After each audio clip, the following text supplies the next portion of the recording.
We have a plenary session on the national policy context that regulates agricultural investments. So our speaker is Dr. Dorothy Effa, and she is from the Policy Planning Directorate of MoFA, and she's going to talk to us to give an overview of the national policy framework that regulates agriculture investments. Dr. Effa is, she started working as an extension officer and rose through the ranks. And right now she's been working with women farmers for very many years. Thank you. Good morning, everybody. I'm going to talk about the national policy context for gender cultural investment in Ghana. And my outline consists of only 3 points. I'm going to talk a bit about the background of agriculture, which much has already been heard, and I will talk about the policy context as well as the institutional arrangements and programs that the sector is making towards attracting investment. The background, as I said, much has been said already, but we all know the contribution that agriculture provides to our national economy. This program, the Gender Equitable Agricultural Investment and Agricultural Development in Ghana, it has a huge potential to improve the lot of women. And I will add men because my chief director says when we are talking about gender, we should not forget about men. And men or the vulnerable in the country. Apart from all the efforts that they put, they still have challenges. We've heard lots about these challenges this morning, and it's true because, in fact, we all know the challenges.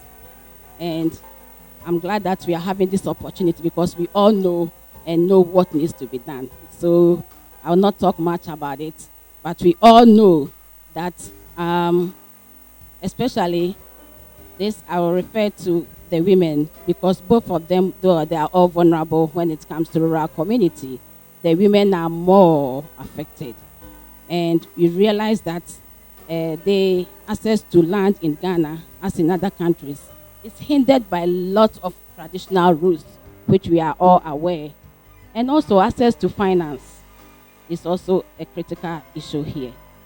And as one writer said, because of when you come in terms of educational background, realize that women are quite often in the rural areas deficient, and as such, they have problems entering into the market.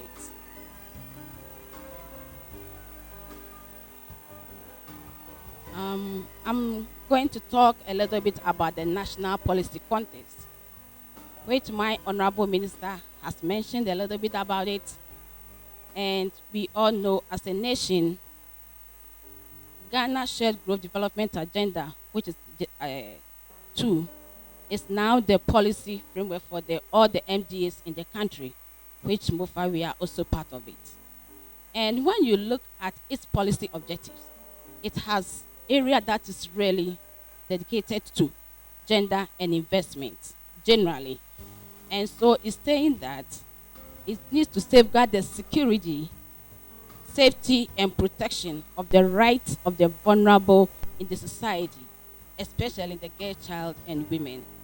And also seek to promote equal access to economic opportunity and resources and integrate gender considerations in all stages and in all dimensions of data production.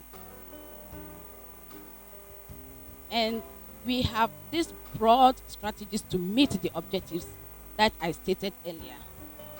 And it's saying that we need to engender the legislative and regulatory environment more conducive to women economic agency, and also develop the entrepreneurial and technical skills of women. And we need to explore avenues to equalize access to men and women entrepreneurs to financial services and assistance to businesses. while integrating measurement of access rights, and also making sure that small businesses get the finances they need.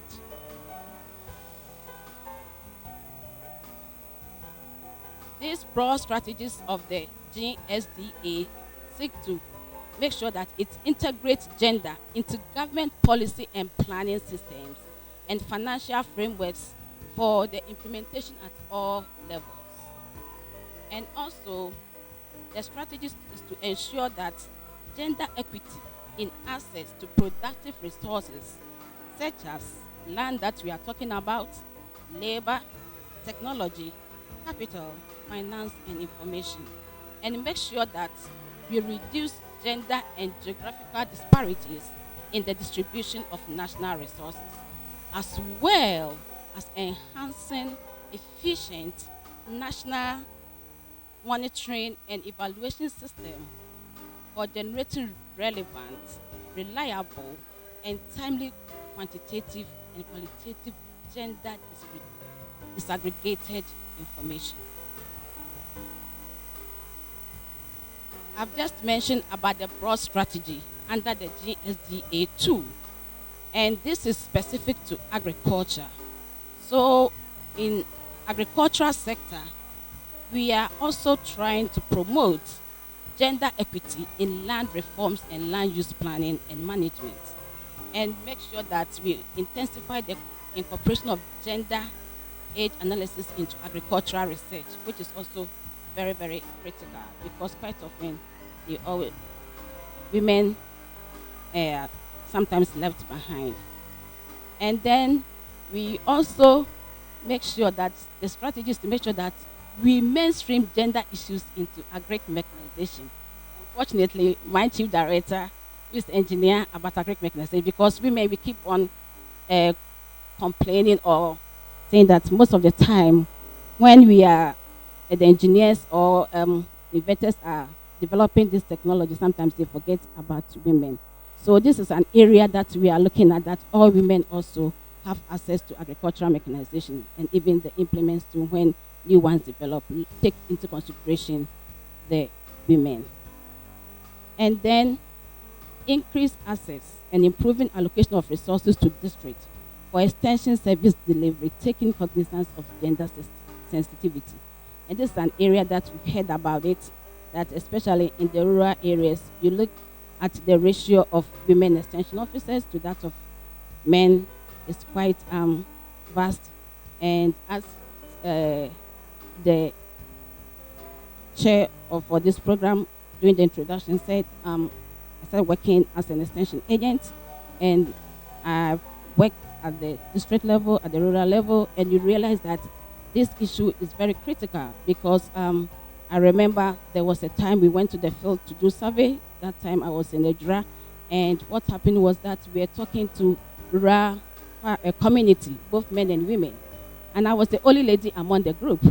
And at a point, I was far somewhere, and they have to call me and said, we need you to talk to a certain woman. I said, why? Said, this woman says she will not talk to any man unless, because if the husbands come and find her talking to another man, she'll be in trouble. And therefore, she would like to talk to a woman. And I have to stop what I'm doing to go and talk to this woman. All these are some of the practical things that are going on. And then we need to take cognizance of it to make sure that whenever we are talking about extension services, we increase the take of women. And also promoting land reforms. I think we've heard a lot about it this morning, because it's also a critical issue, especially when you get to irrigated lands. And but this is what we are, strategy that the sector is taking to make sure that men, women, everything get access, which I'll talk about it later on. And then whatever we are doing as a sector is also, does not go contrary to the national gender policy, because we are all aware that the national gender policy that is being promoted by Ministry of Gender, Children and Social Protection was revised and validated in 2015. And it has 7 broad objectives, which seems to accelerate efforts and commitment of government in empowering women to have livelihood access to economic opportunities, decent work to improve earnings, while addressing disparities in education, socioeconomic and cultural issues, health and agriculture, trade and related matters. So to enable all this national gender policy is there to enable all sectors to develop gender policies using the overarching national gender policy as a guide, which MoFA is no exception. So talk a little bit about our sectorial policy framework.